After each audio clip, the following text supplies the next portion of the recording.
ইসরায়েলের Tel Aviv শহর আকাশ হঠাৎ করে অস্বাভাবিকভাবে অন্ধকার হয়ে ওঠে হাজার হাজার কাকের বিশাল ঝাঁকে।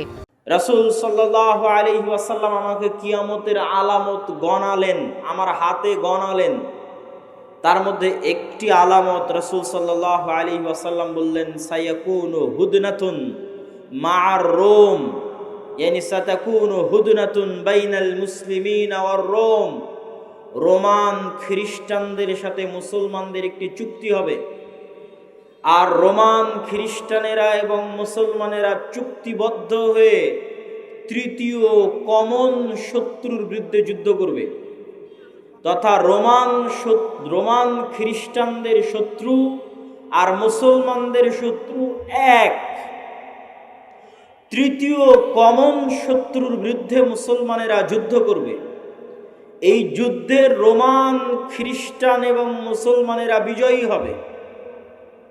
বিজয়ী হওয়ার পর একজন খ্রিস্টান দাঁড়িয়ে বলবে যে আমরা আজকে বিজয়ী হয়েছি লিহাজা সলিব, এই ক্রুশের কারণে, গলায় ঝুলানো ক্রুশ দেখিয়ে বলবে এটার কারণে আজকে আমরা বিজয়ী হয়েছি।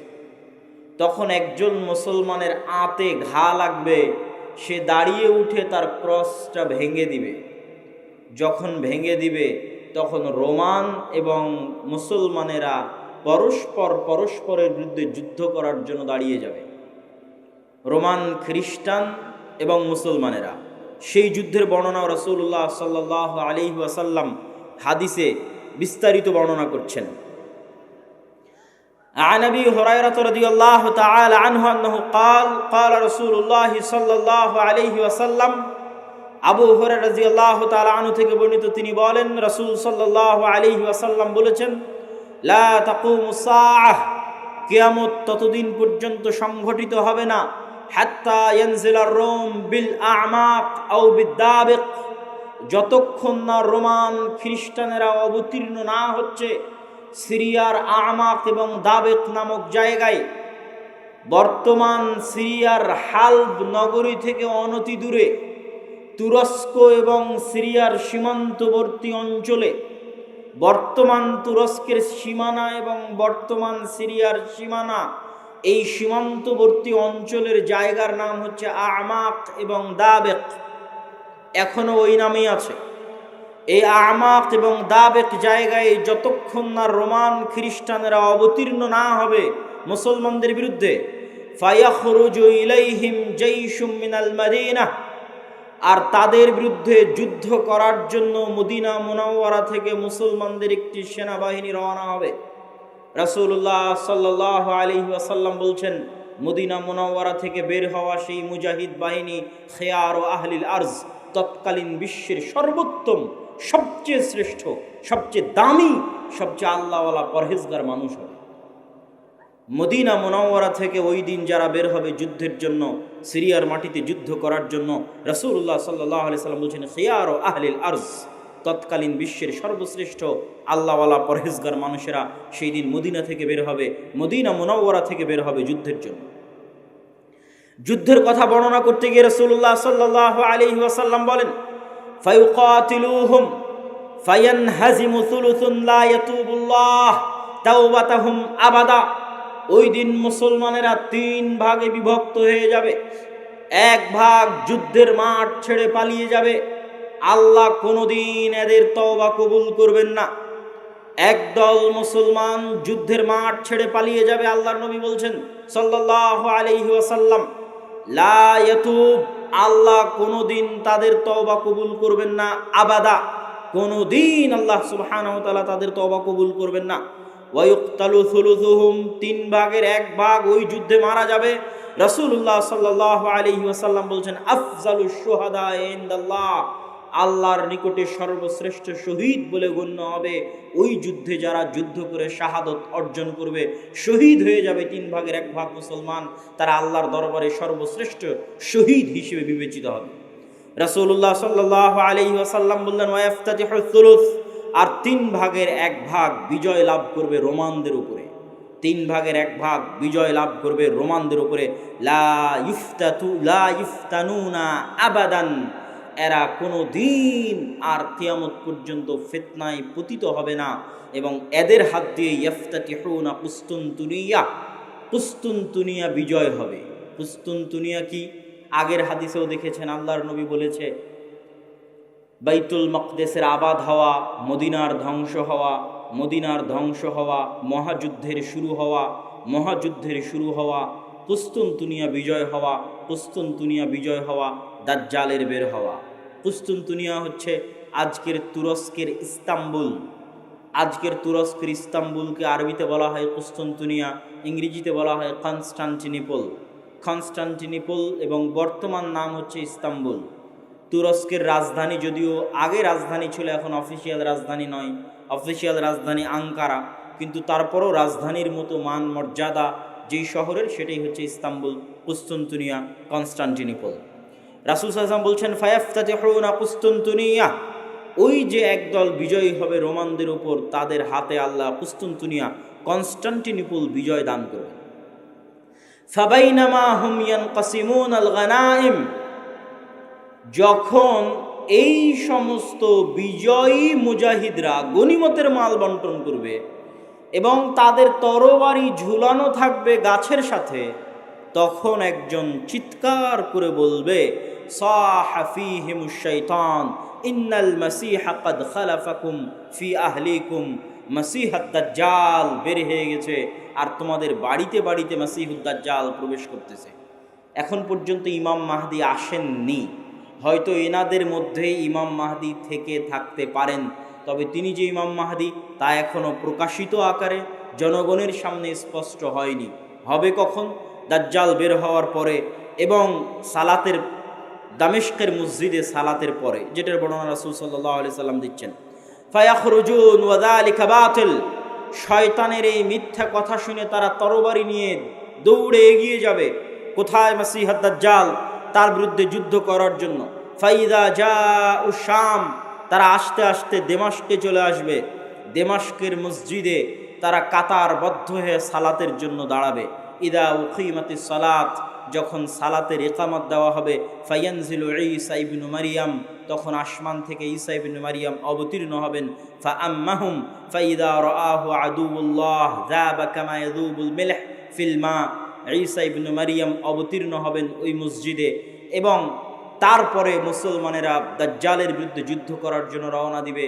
এবং মসজিদে আকসার পাশে, জেরুজালেমের পাশে লুদ নামক, বাবুল লুদ, লুদ নামক দরজায় ঈসা আলাইহিস সালাতু ওয়াস সালামকে দেখে মাসীহুদ দাজ্জাল লবণ যেভাবে পানিতে দিলে গলে যায় সেভাবে গলতে থাকবে, এবং তার গলে শেষ হওয়ার আগেই, তার গলে শেষ হওয়ার আগেই রাসূল সাল্লাল্লাহু আলাইহি ওয়াসাল্লাম বলছেন ফালাউ তারাকাহু লানযাব হাত্তা ইয়ানহালিক, যদি ঈসা ইবনু মারিয়াম তাকে ওই অবস্থায় রেখে দিতেন তাহলে সে গলে ধ্বংস হয়ে যেত। হাত্তা ইয়াহলিক ওয়ালাকিন ইয়াকতুলুহুল্লাহ বিয়াদিহি ফায়ুরিহিম দামাহু ফি হারবাতিহি, কিন্তু আল্লাহ সুবহানাহু ওয়া তাআলা চান যে ঈসা ইবনু মারিয়ামের মাধ্যমে সে নিহত হোক, এই জন্য ঈসা ইবনু মারিয়াম তাকে হত্যা করবেন এবং দাজ্জালের রক্ত জনগণকে দেখাবেন। সম্মানিত উপস্থিতি, আরেকটি ব্যতিক্রম ধর্মী হাদিস, সেই হাদিসটা বলে আমরা আমাদের সংক্ষিপ্ত ব্যাখ্যার দিকে এগিয়ে যাব ইনশাআল্লাহ। আবু হুরায়রা রাদিয়াল্লাহু তাআলা আনহু থেকে বর্ণিত, তিনি বলেন রাসূল সাল্লাল্লাহু আলাইহি ওয়াসাল্লাম বলছেন সামি'তুম বিমাদিনাতিন জানিবুম মিনহা ফিল বার ওয়া জানিবুম মিনহা ফিল বাহর, তোমরা একটি শহরের কথা শুনেছ যেই শহরের এক সাইডে সমুদ্র এবং আর এক সাইডে মাটি। রাসূলুল্লাহ সাল্লাল্লাহু আলাইহি ওয়াসাল্লামের উত্তরে সাহাবীগণ বললেন, জি আমরা শুনেছি। রাসূল সাল্লাল্লাহু আলাইহি ওয়াসাল্লাম বলছেন লা তাকুমুস সাআহ হাত্তা ইয়াগযুহা ৭০,০০০ মিন বনি ইসহাক, ততক্ষণ পর্যন্ত কিয়ামত হবে না যতক্ষণ না বানু ইসহাকের ৭০,০০০ মানুষ তাদের বিরুদ্ধে যুদ্ধ না করছে। আর তারা সেই দিন যুদ্ধ করবে ওই শহর বিজয়ের জন্য, আর ওই শহর বিজয়ের জন্য ফালাম ইউকাতিলু বিসালাহ, কোনো অস্ত্রপাতি লাগবে না ওই শহর বিজয় করতে। ওয়ালাম ইয়ারমু বিসাহমিন, কোনো তীর নিক্ষেপ করা লাগবে না ওই শহর বিজয় করতে। ক্বালু লা ইলাহা ইল্লাল্লাহু আল্লাহু আকবার, তারা শুধু আল্লাহু আকবার ধ্বনি দিবে, তাকবীর ধ্বনি দিবে, ফায়াসকুতু আহাদু জানিবাইহা, ওই শহরের একটি প্রাচীর ধসে পড়ে যাবে। তারপরে দ্বিতীয়বার যখন তারা তাকবীর ধ্বনি দিবে তখন শহরের আরেকটি প্রাচীর ধসে পড়ে যাবে। তারা তৃতীয়বার যখন তাকবীর ধ্বনি দিবে তখন শহরের আরেকটি প্রাচীর ধসে পড়ে যাবে। ফাইফাররাজুলাহুম ফায়াদখুলুহা, তারা বিজয়ী বেশে ওই শহরে প্রবেশ করবে। ফায়াগনামু ফাবাইনাহুমা ইয়াকতাসিমুনাল মাগানিম, যেই মুহূর্তে তারা বিজয়ী বেশে শহরে প্রবেশ করবে আর গনিমতের মাল বন্টন করবে, তখন শয়তান চিৎকার করে বলবে, তোমাদের ঘরে দাজ্জাল প্রবেশ করে গেছে। সম্মানিত উপস্থিতি, পরপর আমরা 4টা হাদিস দেখলাম। এই 4টা হাদিস এক একজন এক একভাবে ব্যাখ্যা করতে পারে। আমি আগেও বলেছি যে যতদিন এই জিনিসগুলো না ঘটবে ততদিন এই জিনিসগুলোর প্রকৃত ব্যাখ্যা কেউ জানবে না। কিন্তু আমার কাছে সংক্ষিপ্তভাবে যেটা মনে হয়েছে যে উমরান ও বাইতুল মাকদেস আবাদ হওয়া, কেউ কেউ ব্যাখ্যা করে এই যুগের যে বাইতুল মাকদেস আবাদ হওয়া মানে ইহুদিরাই জেরুজালেম দখল করে নিবে এবং সেখানে বিশাল রাজধানী প্রতিষ্ঠা করবে। প্রতিষ্ঠা করার মাধ্যমে সে এটা পৃথিবীর একটি জাঁকজমকপূর্ণ একটা বিশাল বড় শহর, লন্ডন দুবাইয়ের মতো একটা বড় শহরে পরিণত হয়ে যাবে জেরুজালেম, যেটা থাকবে তাদের হাতে, আমাদের হাতে নয়। কেউ বলেছেন এটা। আর আমার কাছে সংক্ষিপ্তভাবে মনে হয়েছে যে উমরান ও বাইতুল মাকদেস আবাদ হওয়া মানে মুসলমানদের হাতেই বাইতুল মাকদেস থাকবে এবং মুসলমানেরাই বাইতুল মাকদেস বিজয় করবে এবং সেখানে সালাত সিয়াম সকল কিছু বাস্তবায়ন হবে এবং বাইতুল মাকদেস মুসলমানদের হাতে আগেই বিজয় হবে, তথা যে ঘটনাগুলো পরবর্তীতে সংঘটিত হচ্ছে সেগুলোর আগেই মুসলমানদের হাতে বাইতুল মাকদেস থাকবে। কখন থাকবে আল্লাহ সুবহানাহু ওয়া তাআলা ভালো জানেন। এবং বাইতুল মাকদেসের বিজয় হওয়া মানে মদিনার ধ্বংস হওয়া কি? হয়তো মদিনা অনাবাদ হয়ে যেতে পারে, মদিনার যে শান শওকত সেই শান শওকতে কমতি আসতে পারে, যে কোনো কারণে আসতে পারে। যেহেতু মুসলমানেরা বাইতুল মাকদেস ফিরে পেয়েছে সেহেতু বাইতুল মাকদেস কেন্দ্রিক মুসলমানদের নতুন কিছু তৈরি হতে পারে। যেমন উমাইয়া খেলাফাত আমলে যখন আবদুল্লাহ ইবনে জুবাইরের হাতে মক্কা এবং মদিনা ছিল, তখন উমাইয়া খলিফারা মক্কা মদিনা জিয়ারত করতে না পারার কারণে তারা তাদের সকল ধন সম্পদ খরচ করত বাইতুল মাকদেসের পিছনে। তথা এই মসজিদকে কেন্দ্র করে মুসলমানদের একটা ব্যস্ততা, শহর বন্দর সকল কিছু গড়ে উঠবে এই শহরকে কেন্দ্র করে এবং মদিনা অনাবাদ হয়ে যাবে। মদিনা অনাবাদ হয়ে গেলে যুদ্ধ শুরু হবে। কোন যুদ্ধ? যেই যুদ্ধ আমরা আলোচনা করলাম, এই যুদ্ধকে রাসূল সাল্লাল্লাহু আলাইহি সাল্লাম বলছেন আল মালহামা আল কুবরা।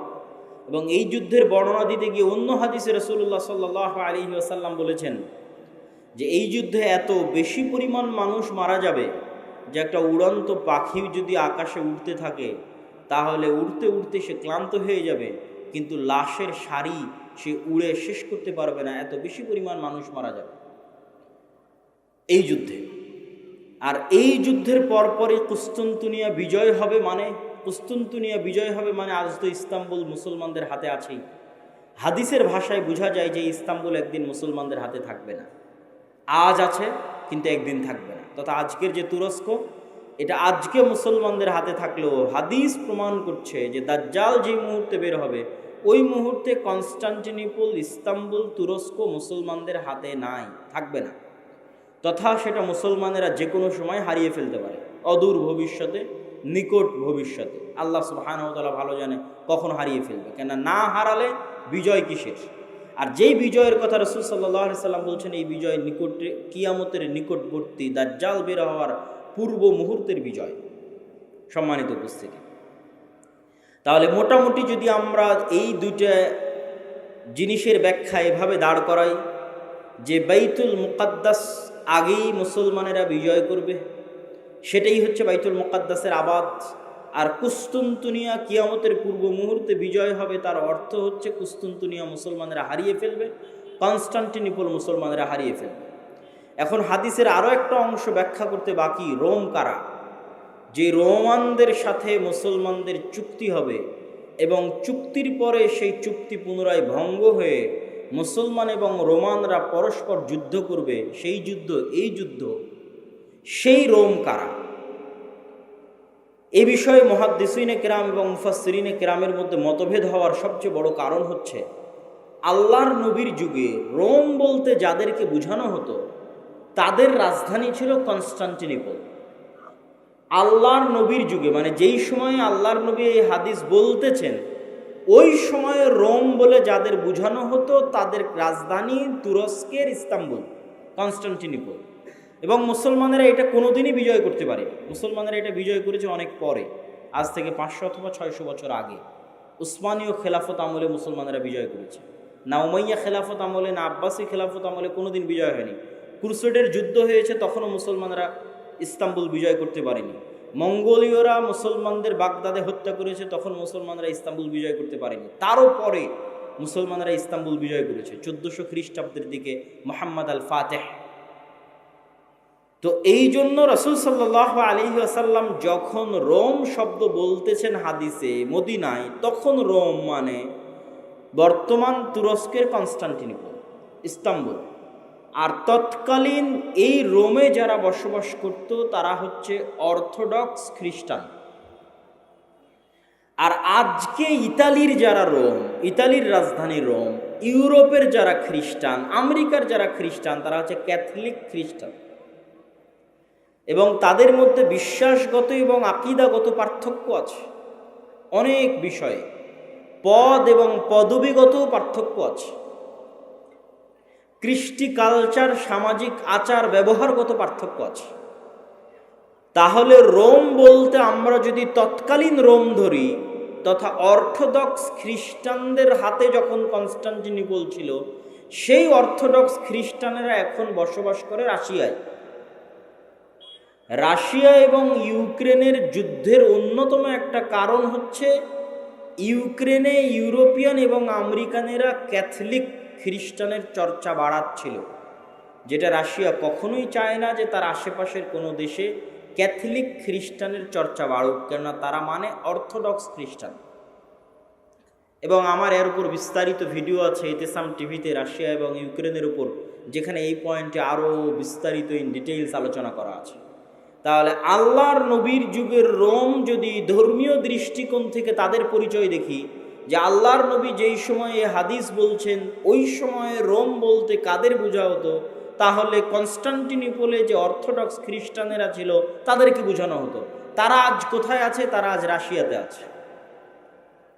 এবং রাশিয়া যে যুদ্ধগুলো লড়ে, সেই যুদ্ধগুলোর পিছনে অনেক ধর্মীয় কারণ আছে, যেটাও আমি আমার ওই ভিডিওতে স্পষ্ট আকারে ডকুমেন্টারি আকারে দেখিয়েছি, যে এই যুদ্ধগুলো শুধু বাহ্যিক কোনো কারণে লড়াই করা হয় না, বরং ধর্মীয় কারণে লড়াই করা হয়।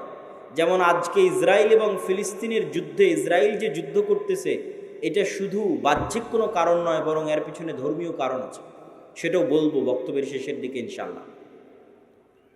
আর যদি বলি যে না তারা নয়, তাহলে ইতালির রাজধানী যে রোম, ইতালির রাজধানী রোম মানে আজকের ইউরোপ, আজকের আমেরিকা, যারা আমাদের বিরুদ্ধে ক্রুসেডের যুদ্ধ করার জন্য এসেছিল, কয়েক শতাব্দী আগে বাইতুল মুকাদ্দাস খ্রিস্টানেরা দখল করেছিল, সুলতান সালাহুদ্দিন আইয়ুবী বিজয় করেছিলেন, সেই ক্রুসেডাররা, তাদের সাথে মুসলমানদের চুক্তি হবে, তৃতীয় কোনো পক্ষের বিরুদ্ধে মুসলমানেরা তাদেরকে সাথে করে নিয়ে যুদ্ধ করবে, সেই যুদ্ধে রোমানরা আর মুসলমানেরা বিজয়ী হবে। তারপরে রোমানদের একজন বলবে এই ক্রুশের কারণে বিজয়ী হয়েছিলাম, এক মুসলমান উঠে ভেঙে দিবে, তখন আবার তারা পরস্পর মুখোমুখি দাঁড়িয়ে যাবে। আর এই যুদ্ধ হচ্ছে মালহামা, যেটা সিরিয়াতে হবে। আজকের যে ফিলিস্তিন, আজকের যে ইসরায়েল, এগুলোও সিরিয়া, আজকের যে জর্ডান, এগুলোও সিরিয়া। সেই যুদ্ধ হবে সিরিয়াতে। আর ওই যুদ্ধে মুসলমানদের হেডকোয়ার্টার হবে গোতা নামক জায়গায়, যে গোতা নামক জায়গাটি হচ্ছে সিরিয়ার রাজধানী দামেস্ক থেকে অনতি দূরে। আর সেই যুদ্ধে রোমানদের হেডকোয়ার্টার হবে আমাক এবং দাবেক নামক জায়গায়, যা বর্তমান সিরিয়া এবং তুরস্কের সীমান্তবর্তী অঞ্চলে এখনও সেই নামে সেই জায়গা পরিচিত এবং জানা যায়। সম্মানিত উপস্থিতি, আজকে দাজ্জালের যে লম্বা হাদিস আছে, সেই লম্বা হাদিস থেকেও দুই একটা পয়েন্ট বলে এই মাটি, এই অঞ্চলের গুরুত্ব বোঝানোর আজকের এই পর্বের আলোচনার আমরা শেষের দিকে চলে যাব ইনশাআল্লাহ। দাজ্জালের হাদিস আপনারা সকলেই জানেন, কিন্তু সেই হাদিসে যে জায়গাগুলোর কথা দাজ্জাল বলেছে, আমরা সেটাই একটু সংক্ষিপ্তভাবে তুলে ধরব। আপনারা তামিম আদ-দারি রাদিয়াল্লাহু তাআলা আনহুর বিখ্যাত হাদিস, যদি শ্রদ্ধেয় শাইখ আব্দুর রাজ্জাক বিন ইউসুফ তার বক্তব্য শুনে থাকেন তাহলে শুনতে আরও মজা লাগবে। কিন্তু আমি শুধু ব্যাখ্যা করব যে ওখানে দাজ্জাল যে জায়গাগুলোর কথা বলে, ওই জায়গাগুলো কী এবং কোথায়। তো তামিম আদ-দারি রাদিয়াল্লাহু তাআলা আনহু তারা নৌকা নিয়ে সফরে বের হয়েছিলেন। 1 মাস সমুদ্রের মধ্যে ঘুরপাক খেতে থেকেছেন। ঘুরপাক খেতে খেতে যখন একটা দ্বীপে গিয়ে ঠেকেছেন, সেই দ্বীপে তাদের সাথে দাজ্জালের সাক্ষাৎ হয়েছে। দাজ্জালের সাক্ষাৎ হওয়ার আগেও একটা বড় অদ্ভুত জন্তু সেখানে দায়িত্ব পালন করছিল। সেই অদ্ভুত জন্তু নিজেকে পরিচয় দিয়েছে যে আমি হচ্ছি গোয়েন্দা, আনাল জাসসাসা। তারপরে সেই অদ্ভুত জন্তু তাদেরকে বলেছে, তোমরা যার কাছে এসেছো তিনি এই দিকে আছে, এগিয়ে যাও। সেখান থেকে এবার আমি আপনাদেরকে এখান থেকে পড়ে শোনাচ্ছি যে ওখানে দাজ্জাল কি বলছে এবং সেই জায়গাগুলো কোথায়। দাজ্জাল বলছে, জিজ্ঞেস করছে, আসআলুকুম আন নাখলিহা আন নাখলে বাইসান আখবিরুনি আন নাখলে বাইসান। বাইসান নামক খেজুর বাগান সম্পর্কে আমাকে তোমরা সংবাদ দাও। কুলনা আন আইয়ি শানিহা তাস্তাখবির। বাইসান নামক খেজুরের বাগান সম্পর্কে তুমি কি জানতে চাও? তখন দাজ্জাল উত্তরে বলছে, আসআলুকুম আন নাখলিহা। বাইসান নামক খেজুর বাগানে এখন খেজুর হয় কিনা এ বিষয়ে আমাকে জানাও। হাল ইউসমির আমলা। তখন ওই তামিম আদ-দারি রাদিয়াল্লাহু তাআলা আনহু এবং তার সাথে যারা গেছে তারা উত্তরে বললেন, কুলনা নাআম, এখনো সেখানে খেজুর হয়।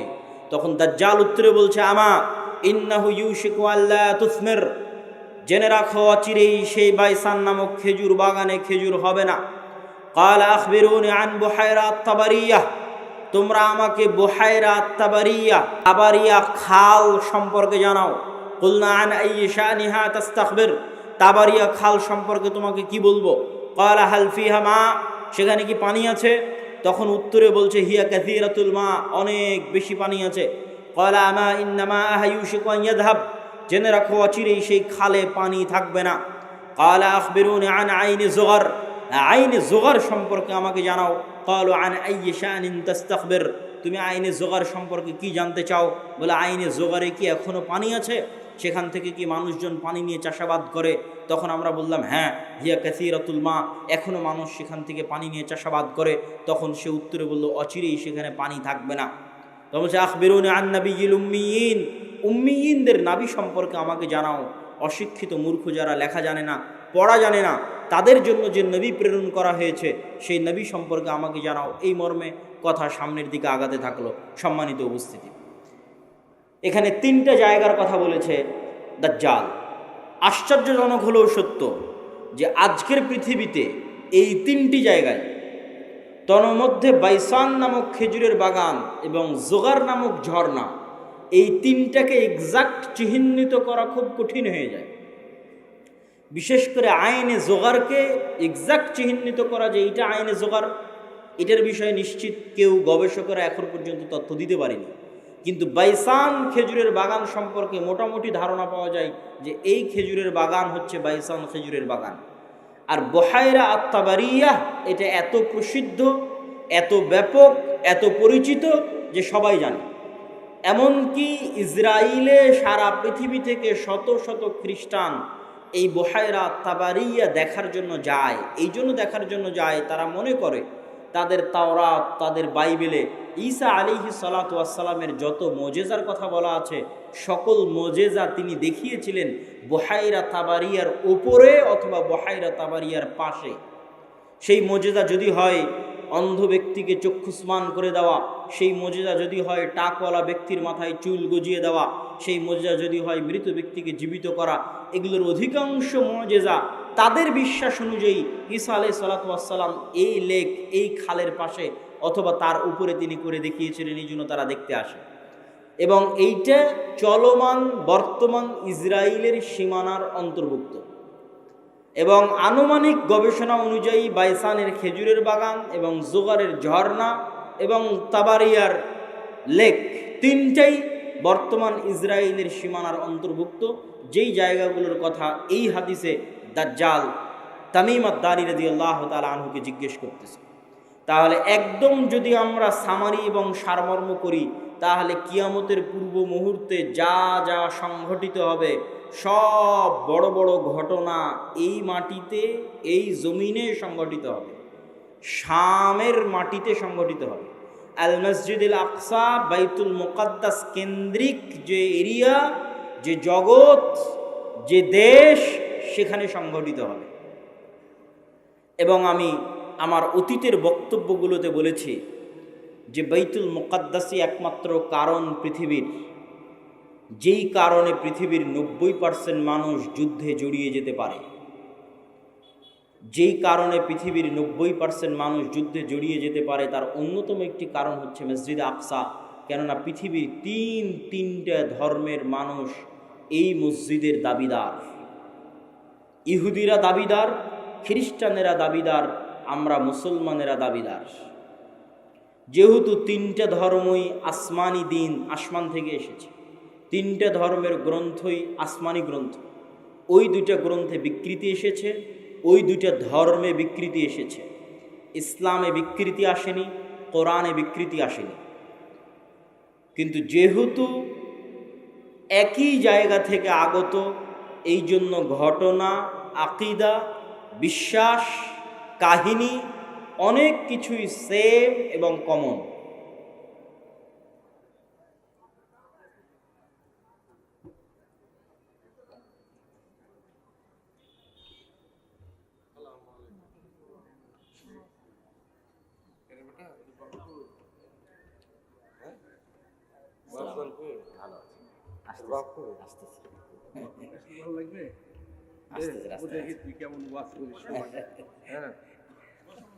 তো সম্মানিত উপস্থিতি, আমরা যে বিষয়ে আলোচনা করছিলাম যে বর্তমান মসজিদে আকসা এবং বর্তমান বাইতুল মুকাদ্দাস পৃথিবীর তিনটা ধর্মের নিকটে পবিত্র স্থান। আর এই পবিত্র স্থান হওয়ার কারণ হচ্ছে এই তিনটা ধর্মই আব্রাহামিক রিলিজিয়ান, সেমেটিক রিলিজিয়ান।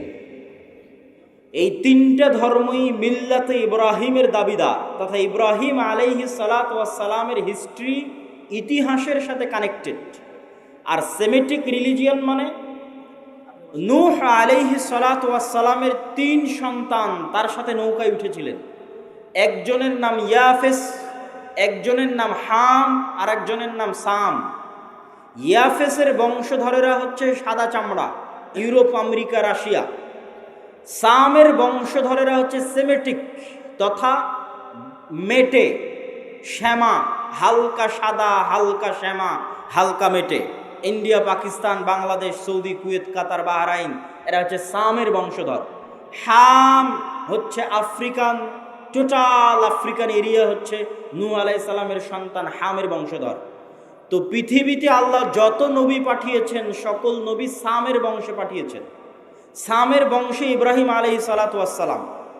এই জন্য একটা মজার জিনিস, যারা অনলাইনে আমাদের দেখছেন তারা মনে রাখতে পারেন যে কালার ডিসক্রিমিনেশনের শিকার যারা হন ইউরোপ এবং আমেরিকায়, গায়ের রঙের কারণে ডিসক্রিমিনেশনের শিকার হওয়া, বৈষম্যের শিকার হওয়া, কেননা তাদের মধ্যে একটা আভিজাত্য বোধ কাজ করে যে আমি হচ্ছি সাদা চামড়া, আর এশিয়া থেকে যারা এসেছে তারা সাদা চামড়ার নয়। আপনি দীর্ঘদিন থাকলে এই জিনিসটা ভিতর থেকে অনুভব করতে পারবেন, এই বৈষম্য। তো এটা আপনারা মজার জিনিস জেনে রাখতে পারেন যে ইউরোপ, আমেরিকা তারা যতই সাদা চামড়ার হোক, তারা যেই নবীকে সম্মান করে, শ্রদ্ধা করে, সেই নবী সাদা চামড়ার ছিলেন না। মানে ঈসা আলাইহিস সালাতু ওয়াস সালাম। ঈসা আলাইহিস সালাতু ওয়াস সালামের গায়ের রং আর আমার নবী মুহাম্মদ সাল্লাল্লাহু আলাইহি ওয়াসাল্লামের গায়ের রং এক। মানে শ্যামা, মেটে, সাদা চামড়ার সাদা নয়। তথা গোটা ইউরোপ এবং আমেরিকার মানুষ যেই নবীর অনুসারী, যেই নবীর মূর্তি তাদের গির্জায় বানিয়ে রেখেছে, যেই নবীর মা মারিয়াম আলাইহিস সালাতু ওয়াস সালামের মূর্তি তাদের গির্জায় বানিয়ে রেখেছে, তারা কেউই সাদা চামড়ার ছিলেন না। এই জন্য বলেছি সেমেটিক রিলিজিয়ান। তথা আল্লাহ সুবহানাহু ওয়া তাআলা সামের বংশে সকল নবী দিয়েছে, ইব্রাহিমের বংশে পরবর্তী সকল নবী পাঠিয়েছে। পৃথিবীর তিনটা ধর্ম ইব্রাহিম আলাইহিস সালাতু ওয়াস সালামের মিল্লাতের দাবিদার। এর কিছু কমন উদাহরণ আপনাকে দিই।